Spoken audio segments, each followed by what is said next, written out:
Good afternoon, everybody.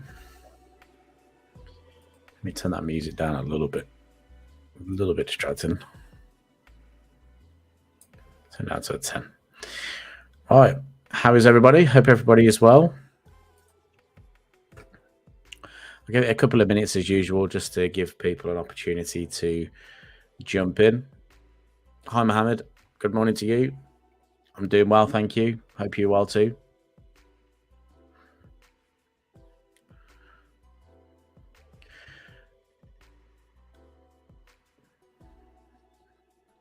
So we're going to be doing a little bit of an education day again today. So the way I'm playing it at the moment, we're going to do Tuesdays are going to be sort of a market analysis day. And then Thursday is going to be a bit more of an educational, thrown in with a bit of market analysis as well. I'd like to have a little look around at the end, see what we could be potentially looking for, those opportunities. I may switch it over going into next week just to keep it fresh. And sometimes I think when you come towards the end of the week, people want to know more about the market analysis rather than a bit of education. So we will have a look at doing that at some point. Hi, Vincent. Hi, Akintunde. Hope you're well. Hi, Denise. Good morning to you. Gold run amazing today. Yep, just had a bad trade. Gold run amazing today. Just had a bad trade today. That's okay. They can't all be winners. I had 2 losers and 1 winner today. It just so happens that my winner was bigger than both my losers. So I was very fortunate. Very fortunate. Hi, Carrie. Hope you're well. Hi, Bruce. Yeah, I ended up going long euro dollar today. Started off going short in the morning, which didn't play too well early European session at sort of 7 o'clock. It was, I think I was about 2 pips away from my overall target though, and I ended up not taking the position off. And yeah.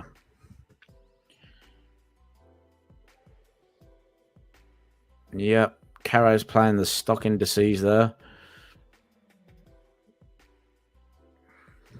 German 30, France 40.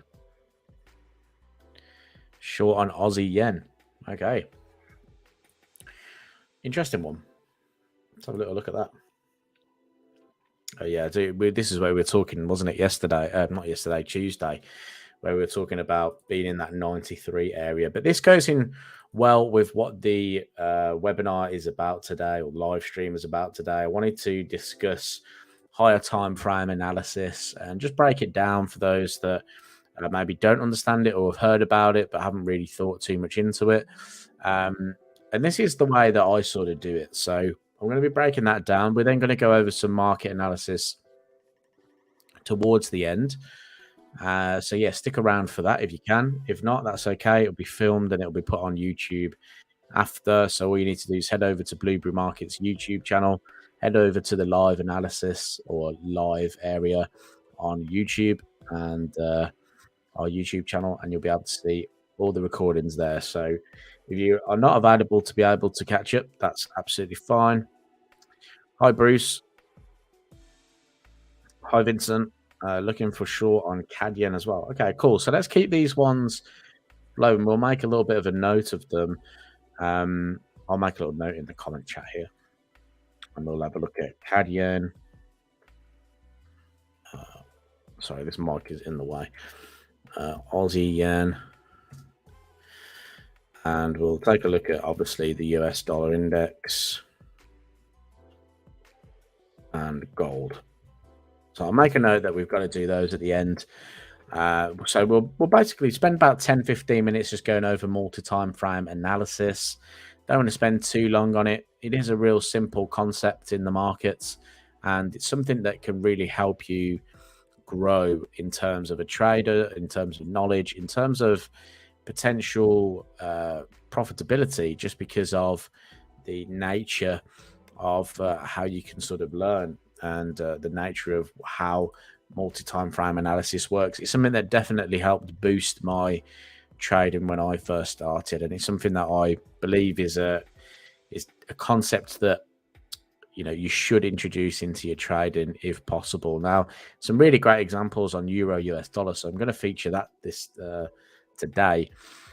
So yeah, we're going to go through it. So basically, multi-time frame analysis, in short, is just when a market is in a trend. Let's say like this, for instance, we often have trends within that trend. So multi-time frame analysis allows us to identify sort of the turning points in the market. And that's how I use it. I look to see when the market could be turning back into either an impulsive phase, which is the larger phase. So for instance, here on euro dollar, that would be in an impulsive phase. This would be a retracement phase, impulsive phase, retracement phase, potentially an impulsive phase coming on euro dollar. And the reason why I say that is a impulsive phase and a retracement phase is because we're making higher highs and higher lows. So technically at this point, as soon as we've broken through this major high in here, we're technically trending to the upside. Okay, so that's why I call that higher highs, higher lows, impulses and retracement phases. Okay, now this is something that we want to target. So I like to use the weekly chart quite often. Okay, the weekly is where I get a lot of my information. In terms of even the sort of strength meter, although I do the strength meter on the daily, I'm looking at the weekly change. Okay, so it gives me the opportunity to see what's going on a higher time frame. Okay, now what I like to do is step 2 down as well. So I'll look at the weekly and then I'll look at the potential for 4-hour entries off the back of that. Okay, this is sort of my bread and butter work. You can go down further than that as well. Sometimes I like to trade a little bit more aggressively. So on lower time frames, you just use the same concept going down. But this was when I first started swing trading. Weekly 4-hour works really, really well. So let's have a look at a bit of a deep dive into a couple of the impulses and the retracement phases that we've had recently on euro US dollar. For instance, you can see price pulled back from the 1.1060 handle. We've pulled all the way back down towards these lows here, where you could argue that there's a bit of a support level, right? Now, what I like to look at is the weekly close first of all. So whenever I come into a chart, I always head up to the weekly time frame. I want to get that bigger perspective of what's happening. And we can see that the buying candles here started to slow as we broke into new highs. You can see we had a doji candle, and we pretty much then had this sort of move down where we've had aggressive selling coming into the markets. Then we've had a doji. So is that a suggestion that potentially, that retracement phase here is going to change? Okay, potentially. We don't know yet. So the way I would look at this is, if we were to go to a 4-hour time frame now, and I'll zoom out a little bit, you'll be able to see the developing downward trend within those weekly candlesticks. Okay, so for instance, price starts to make lower lows and lower highs. Okay, now until that changes, we should assume that this retracement phase is going to continue. Okay, now obviously we can add different things into that to help us along the way. You can add support and resistance in. You can add technical indicators in there like the RSI, the stochastics. You can add moving averages in if you really want to help you identify sort of when that trend is continuing to the downside.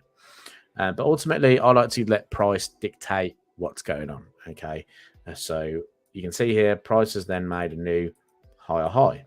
Okay, so this is when I'll start to say to myself, there's a potential. It's not going to, a guarantee, but there's a potential that we're going to start moving back into that impulsive phase. Now, the rules for me are I need at least one higher high, higher low situation going on. Okay, I need at least that going on to give me the sort of confidence that price has started to turn. Otherwise, we could be in a little bit too soon and price could come up to the previous high and continue down, very much like what we're at now. So this is why I said only potentially are we starting to form a new higher high, because price is coming in at these highs at the moment. So if price broke out, then yeah, I'd say we're in the impulsive phase now.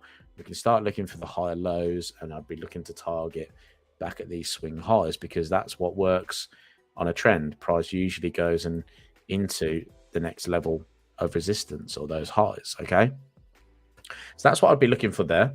Does that make sense so far, guys? So we have our retracement phase, which in a bullish trend would create a downtrend. So there's a couple of things that we could note here. So let me just actually bring on some text, because that could be a little bit confusing. So the text, let me just move my mic to the side so I can type this in. So essentially, in a bullish weekly trend, okay, an impulsive phase. Okay, what I'm going to do is click OK there. Make this a little bit bigger. Let's go to 20.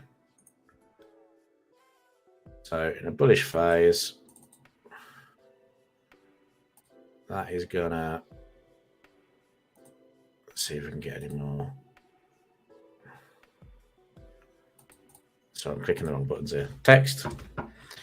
That is going to equal a bullish trend on H4 chart. Okay. This is the way I look at this. And then we look at the opposite. So if I just copy that down, right click, change that. So in a bullish weekly trend, but in a retracement phase, okay, so that retracement slash pullback phase, we're actually going to see a bearish trend on the H4 chart. Okay.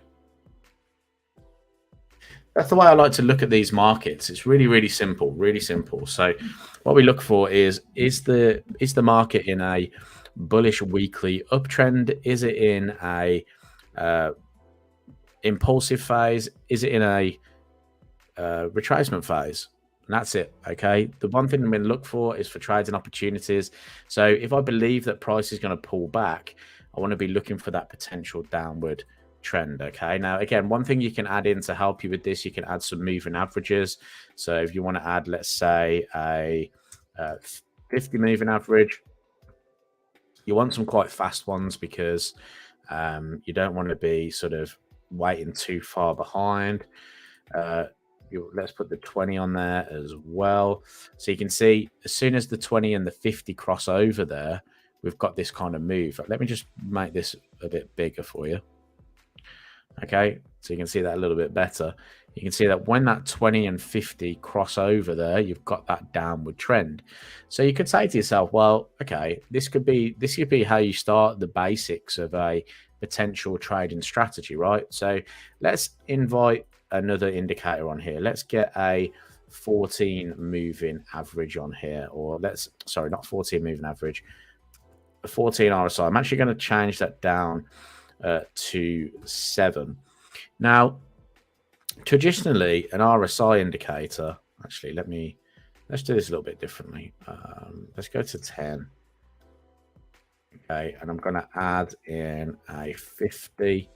I'm actually going to make these a bit bigger, so they're going to go 20 and 80. Okay, now there's one way you can use RSI as a bit of an indicator for opportunities in the markets. Now, it's a little bit unconventional, okay, but I learned this off a trader once, where they were talking about using the RSI and the stochastic oscillator as an entry tool into the market. And what they would do is they'd wait for price to be in a certain direction, and then they'd use the 50 level as almost like a resistance point for price. Really interesting the way this guy did this.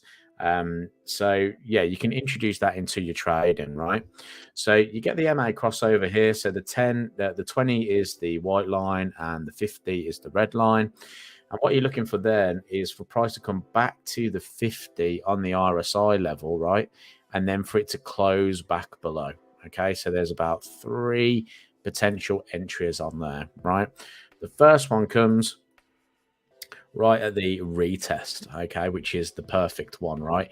It comes back into the 50, it crosses back through the 50, that is your point where you can say to yourself, I'm going to start entering this potential move. And if you did enter that move, let's say below that low there, okay, and you put your stop loss above the highs, maybe using ATR at the time as well. I'm just going to make this a little bit thicker. I'm just looking at the screen as well. I can see, I want to make that a little bit. Can I make the text bigger? Probably can't make the text bigger, can I? Right, I can't make the text bigger, but you get the point there. If you were to enter on that candle low where you get that 50 passing through, you know, there's an opportunity there, and you've got, you know, 3, probably 4, probably 5R of that potential trade that you can look at, right? Awesome, Wenke, how you doing, mate? Where can I get MA crossover notifications? That's a good question. You could probably find an expert advisor out there that does MA crossovers, or you could also get one built yourself. There's many coders out there that can build that type of stuff for pretty cheap. Or learn to code it yourself would be a good one. But I would say, yeah, you probably want to see the expert advisors tab, see if there's anybody out there that's already come up with that. I suppose it can be a little bit difficult because if you've got too many MAs on your screen and too many of them are crossing over, it could probably cause a lot of notifications. So if you are going to choose that, I'd pick something that didn't cross over too often. Okay, but yeah, this is a good sort of strategy / way of depicting whether price is going to be in that sort of bullish or retracement phase. Okay, so you can see at the moment the MAs are starting to cross over here, and we're starting to peak here on the RSI. So it could be one to watch, that if the RSI crosses over there, you know, they could be on the buy side of things instead now, and you could be looking for pullbacks in and for opportunities to the upside. Hi, Sword. Haven't talked about gold yet. That's going to be a little bit towards the end. I'm just talking through retracement phases, impulses phases, multi-time frame analysis, essentially, is what we're talking through at the moment. So hopefully that makes sense. And all we got to do is flip that for the opposite direction. Obviously, you know, that direction there is what we've talked about in terms of the retracement phase. But if we were to look at the impulsive phase on the chart, so if I go to the weekly chart here, right, let's just highlight the impulsive phase that occurred in the market. So it's when we started to see those bullish candlesticks coming into play, and then up to here, right? So if I go to the 4-hour time frame there, just gonna zoom past and zoom back. Okay, what are we waiting for? We're waiting for the 20 and the 50 to start really crossing over to give us some opportunities. Okay, and that's exactly what happens. We get a little bit of consolidation in there. Price starts to make the higher highs, higher lows, right? Remember, we want to wait for the 2 higher highs. So that is here. Then you're going to look for a pullback to the MAs. You're going to look for the RSI to pass through the 50, pass back through for your entry opportunity, which is around about here. And then price moves to the upside. Okay. Another one is this spike back down. Price comes back in. RSI spiking back through. Crosses back through the 50, probably around about here. And then price moves to the upside. Okay, and you continue to kind of look for those opportunities until you either hit a level of resistance, okay, or you see the MA starting to bunch up together again, start to cross over. So again, here you can see they're kind of bunching up in there, or you know, and you can see price starts to sort of not create those higher highs and higher lows anymore, which is important for the multi-time frame analysis. Instead, you're going to be kind of going sideways here until it crosses over, till you start getting that lower low, lower high pattern, and then look at that, you get that nice trend develop out of there. So hopefully that makes sense. I didn't want to spend too much time on this, but hopefully that makes a lot of sense in your trading. And there's examples of this absolutely everywhere. This is, I'd say, is the easiest way to sort of break it down, but it all stems from the weekly time frame for me. Okay, I like to do all my analysis on the weekly time frame in order to give myself the sort of best opportunity. So one of those is that we talked about most recently was cable, actually. and we were looking at cable from a weekly perspective in here, and I said, well, on a weekly time frame, this is technically still bullish, right? Because you've got the market making higher highs and higher lows. Now, what it's done is it's come back into an area of structure. So looking to the left, around about the 1 spot 24 handle down to the 1 spot 23.50 was a level of interest. Now, price is kind of on the weekly, if I just zoom in a little bit so you can see it a bit more. On the weekly, we had a strong bearish close. So everything's still fine. You know, we're still in the retracement phase. The only thing is that we've come into a resistance level. Okay, now you can add other things on here as well. Like I said, you can add other technical indicators. You can add in fibs, whatever you want to add. You can add in trend lines, whatever. But the important thing is that the market technically in the weekly is in an upward trend, right? Price has come back and retested. So what did we expect? Well, we had a bullish week, okay? So I expected price to head back up to the 1 spot 26.50 handle, okay? I like the idea of price following that technical trend. And obviously, you have to bring some fundamentals as well into it. The dollar is actually starting to sort of fall at the moment, which is not something that I'd anticipated. I was looking for 105s to come back into play, but this is just showing you that if you follow that sort of weekly chart, get that bigger perspective, you can also think, well, what happens if the dollar doesn't get stronger? What if it doesn't go to 105? What's my game plan then? Okay, so this would be looking for that move. You also go to the 4-hour time frame now. Okay, although it's a little bit choppy, if I was to bring in some indicators, so if we bring in that 20 indicator moving average, if we bring in that 50 moving average, like so, okay, and then if I bring in that RSI indicator, right, you can see that price crossed over, okay, we've rallied. What was the conditions? Well, we need to see higher highs and higher lows, right? So there's 2 higher highs, 2 higher lows, crossover in the MAs, price has pulled back, rallied. What does it do? It crosses back over the 50 on the RSI. That's the trigger. And then look, price has rallied to the upside. Okay. So again, just showing you that there's a real simple ways to use multi-time frame analysis to be able to benefit from the markets. And I think it's a real kind of underrated tool to be able to picture a higher time frame and then use the lower time frame to your advantage. I think what a lot of people do is they tend to focus just on one area in particular. They don't tend to focus on or just to focus on one time frame, like, you know, even a lower time frame, like a 5-minute time frame and things like that. And that can be quite damaging to sort of traders that are first trying to get in. I would say, you know, starting on the weekly time frame and then using your 4-hour time frame for your possible entries is something that would make a lot of sense. So that's just one for you there. Did that make sense, guys? We've done about 25 minutes on this now, so I'm probably going to talk a little bit about the markets and do a little bit of market analysis just to kind of end on. Any questions about that? Hopefully that made sense. If you're interested in more multi-time frame analysis, I'm definitely going to feature it in pretty much every live stream that you see. So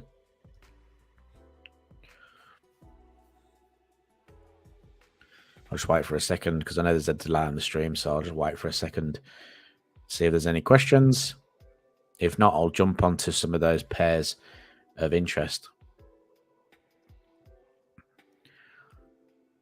Cool, Denise. Yeah, it made sense. Yeah, cool from Bruce. Awesome. Denise, struggle with my entry sometimes. That's cool. Yeah, so in terms of how you get involved with the market, is you struggle on your entries, or is that sometimes you click the button a little bit too soon and get a little bit sort of I'd say trigger happy.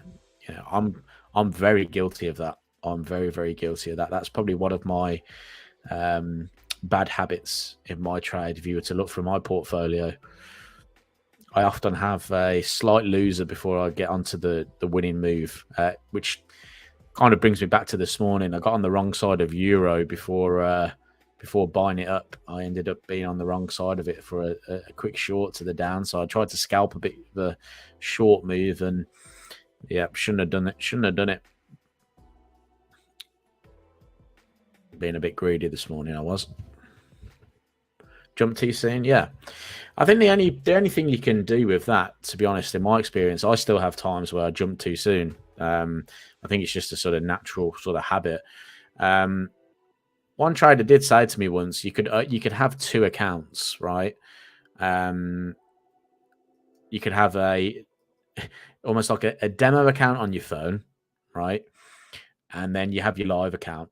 And he said, if you feel like you got to get in at that moment, at that point, right? Open your phone, click buy on your demo account, and then just, shut it away, sort of thing. And then on your real account, just wait. Just be patient. Just be patient on your real account. You've already got your fix from your, you're clicking on your other one. Or he said, go one step further. Open a very, very small trading account, right, on your phone, and just click it on your phone rather than clicking onto your main screens. And then if you lose, 0.01 lot on a move, you're not going to be bothered, right? But if you're trading, a 50,000 to 100,000 fund, it's going to make a big difference, right? So, yeah, it's the patience pays motto, isn't it? Like Carey says there, the waiting game, I've lost mostly on impatience. Yeah, I think that's where every trader goes wrong at some point in their journey. Like I said, I still suffer from it now. I'll get in too soon. But that's what strategies are made for as well. Strategies can help you prevent that. So you've got to just be aware of, or, at the end of the day, you want your strategy to be the most efficient, because then you're going to get the most out of it. So I would say that the one thing that you want to do is maybe have a little look at your strategies as well. Have a little look at something, how you enter, and say, well, this is going to be my definite of how I enter, and just do one trade at a time. One trade at a time. But it can be hard because I have a real tendency to just buy and sell off a level, rather than letting the sort of situation play out. That can be my thing. When it works, it works well. When it doesn't work, I've got to cut a loser pretty early. But let's jump onto gold. I know everybody was excited to have a little look at gold. Gold's still in a range for me. I was very much looking for a sort of bullish move out of gold. Again, if we look at this kind of weekly time frame within the overall kind of scale and range that we've got going on here, we came into the highs at the sort of 2,075 level. We've dropped. We came down into that $1,500 level that we've been talking about for what I feel like ages now, because we've had sort of 1, 2, 3, nearly 4 tests of it now. I've got trend line support running through as well. And we had this kind of weekly bullish close last week, which is almost like an inverted hammer candle, isn't it? Or some people would call it a sort of, I don't know, dragonfly doji, things like that. I just know that it was a bullish candle with a long wick, suggesting that buyers have come back in to the market. Now, again, the way I kind of look at that is, if you go to your 4-hour time frame, do you have consistent sort of higher highs and higher lows here? And I don't quite see it at the moment. We've got sort of like last week tried to develop it, where we had this almost like bit of a move there, but we came up to those highs. So I was actually long in and around this area last week, targeting these highs. And then if price continued, great. I'd have been looking for that sort of overall bigger move to the upside, bigger trend move. But price didn't do that. Dollar got stronger. Price fell back to these lows. We've come back up. We've come back down again, retesting those lows. So I don't see the move here just yet. I am being a little bit patient on gold, to be honest, because I don't want to get involved too soon. So if price can trade through this area here, maybe clear these highs in here, okay, then it'll be interesting to see if we get sort of a pullback continuation move. Because, you know, if I zoom out here on gold, when you get those kind of trending opportunities, you know, you can get some decent moves. You know, you've got that sort of trend that formed down through here, a bit of consolidation, but when it did break out, you've got your trend moves, your retracement phase, right? Double bottom, new higher highs. Then you have your impulsive phase again. So it works the same with gold as well. It's just at the moment, we're at a real choppy level. We're at the $1950 area, I should say, sorry. 1950 is just being held as support. Need to see price trade higher now in order to really get involved with gold. I've got a note to look at CAD yen and Aussie yen. So let's go take a look at CAD yen. Let's have a little look at that weekly chart again. Coming very close now. Let's get rid of all this because it's changed a little bit now. Very much at resistance, aren't we? We have got that double top in here. We've got the neckline in there. Price testing that neckline now. So again, this is where I just wait. I just sit my hands and wait. See how price reacts. At the end of the week, if we get a nice bearish close here, right, I can say to myself, well, okay, what is the trend of the market? What is going on? Well, price found support down sort of around about the 95.25 area. We've then come higher. So technically what I've got here is a double bottom pattern, right? A high that's been traded through, okay, and a higher high, right? So if we're at resistance, what could happen next? Could price find resistance here, pull back into that high, or are we going to continue to press to the upside? Okay, that's the only two things that could happen, right? Is price going to go up, price going to go down? We know one of them is going to happen, right? It's just how do we manage that potential move there? So you can wait for the weekly to close, or like I said before, head over to your 4-hour time frame. What is the 4-hour time frame doing? 4-hour at the moment is still making higher highs and higher lows. So I do nothing. Okay. If price starts to trade lower, starts to take these lows in here, we start to consider an opportunity to the downside there. Okay. That's the only time I'd be looking for shorts. Again, if you want to make it super, super simple for yourself, add some averages. Averages are lagging indicators like all indicators, but visually they give you the option to quickly look at your chart and say, am I still in that upward trend on that 4-hour? Yeah, I am. I'm going to leave this alone and I'm going to wait to see how the weekly reacts to that point. Does that make sense on CAD yen? So I like CAD yen. So I think Vincent was actually looking at CAD yen, looking for short on CAD yen. Yeah. So that's what I'd look for there, Vincent. I'd just be waiting at the minute. I'd be waiting to see how that closes. Obviously, we're kind of looking for a run through June, aren't we? For the, this might be a little bit too high, 110. 110 fine.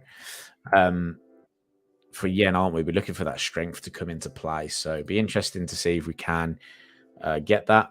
But again, just have to wait and see. You know, when price came back down into this area here, all you had to do on your 4-hour chart was wait for price to turn and then look at those dips there where you could have looked to have been a buyer. A couple of areas where you'd have to wait. You know, price starts to make lower lows again. So, you know, you could consider the fact that, you know, maybe there was a change in trend. Again, like I said, it's not 100% guarantees. But as soon as it starts to trend again, you know, you're back in business. Okay. So, yeah, interesting developments there on CAD yen. Let's go take a look at Aussie yen as well. I do have Aussie yen right next to it. Again, I'm going to be a little bit patient here. We're back up at these weekly highs, around about that 93 handle.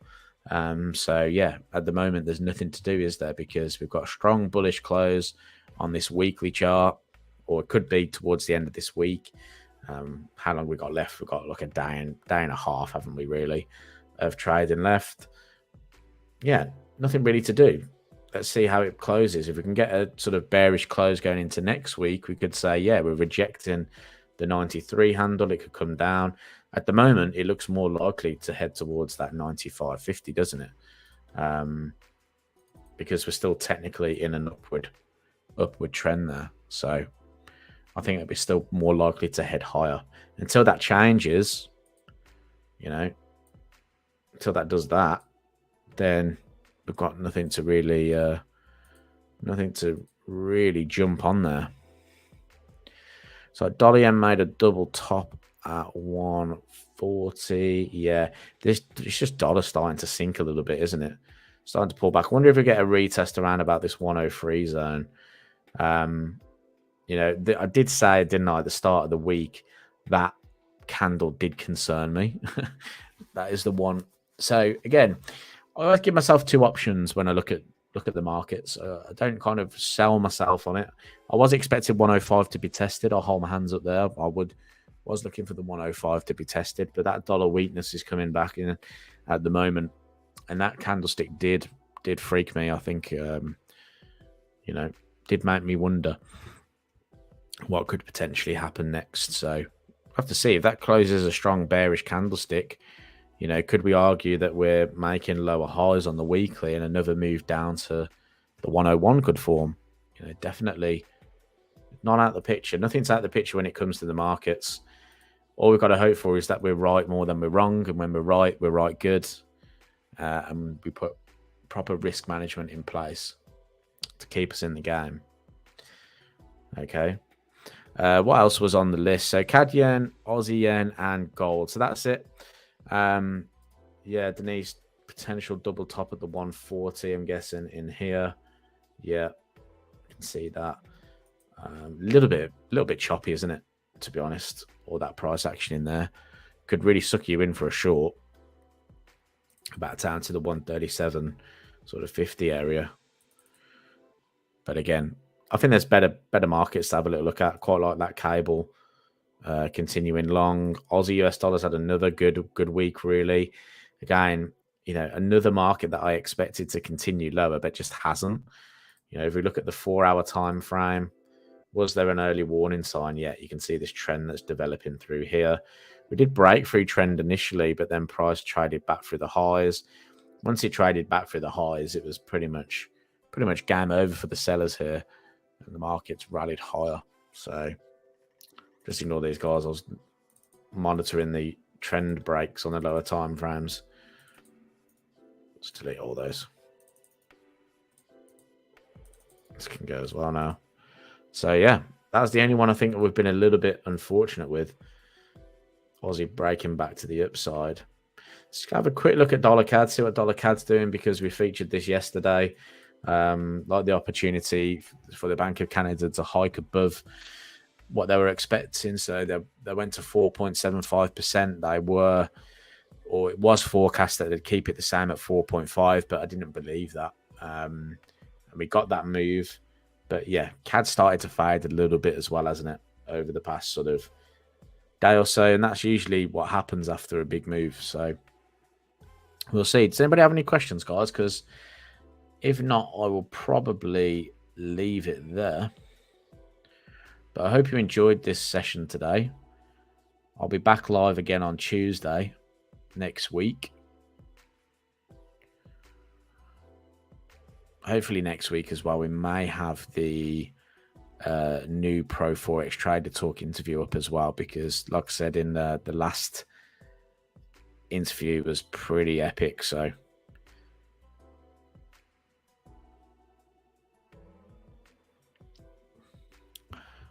let me know if you have any questions, guys. Let me know if you have any more charts you want me to take a quick look at. I can stick around for 5.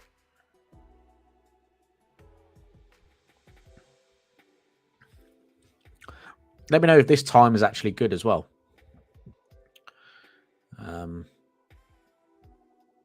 Afternoons are usually pretty good for me, so that's why I usually do these in the afternoon.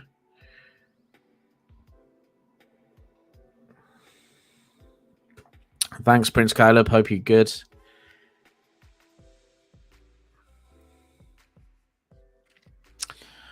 Say we have an uptrend. How many percentage down is going to change the trend? What do you mean by percentage down? As in, like, you're looking at fibs there, or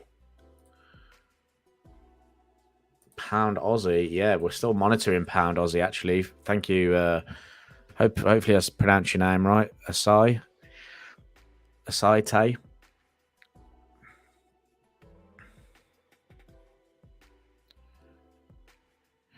I always look at highs and lows, Caro. So, like, I always look at the sort of. I don't really focus on kind of percentage moves. You could probably look at the ATRs, and if you're kind of expanding through the ATRs, then you know something's kind of changing through there.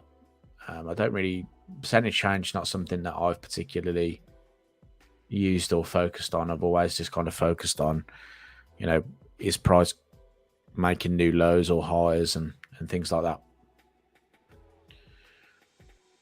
I used to have a cool thing that you could use on a Fibonacci retracement tool that if it closed below the 236, then I'd say 8 times out of 10 the trend changed.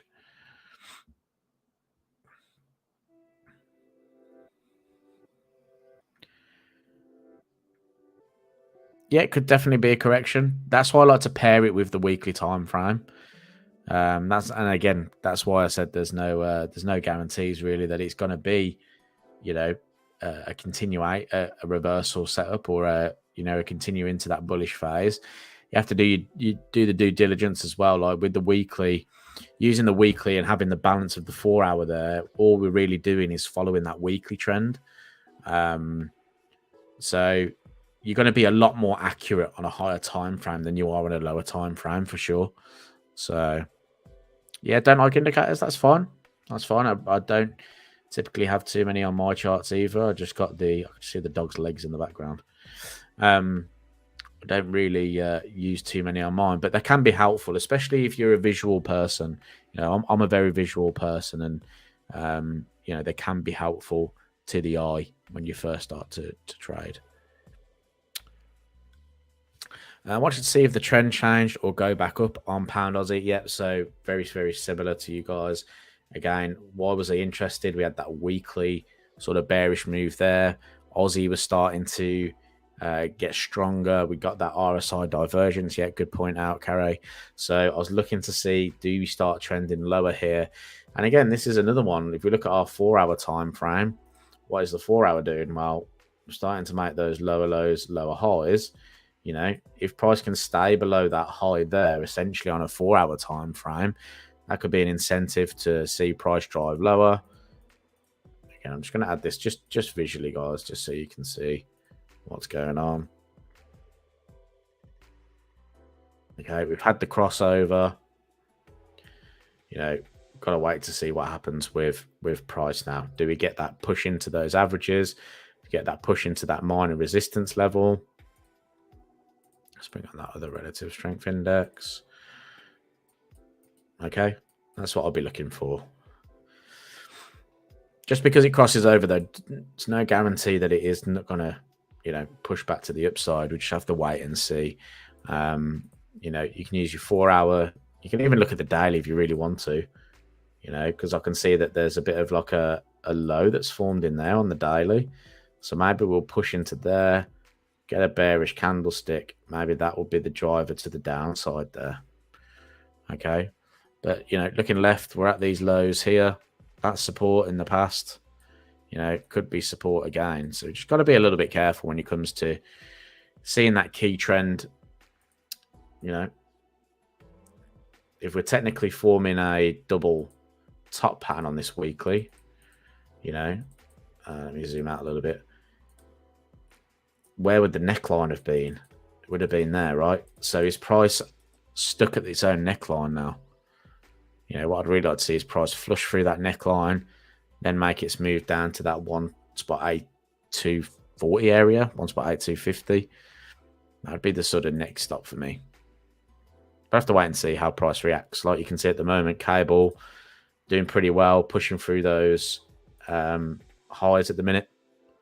So yeah, we'll have to wait and see, because cable could head to the 1.2650.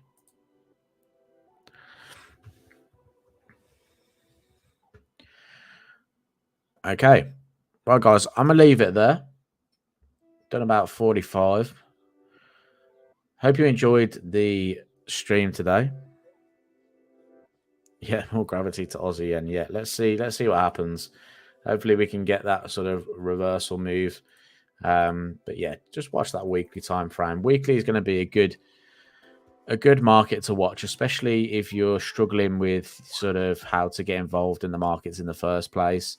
Use that multi-time frame analysis.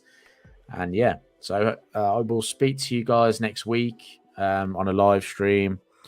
Cable long from 124. Nice. About 150 pips now. I'll be banking some of that. Right. I'm going to leave it there. If I say any more, I won't go. So thanks, guys, for joining me today. Really appreciate it. If you did like it, remember to leave it a thumbs up. That really helps me out. And if you're not subscribed to the channel, please. Again, you don't really know how much that really helps, but it really does help support what I'm doing here for Blueberry. So yeah. And thank you for everybody that joined me today. Really appreciate all the comments, all the questions, and hopefully I managed to answer some of those for you. Thank you, Adrian. Appreciate that.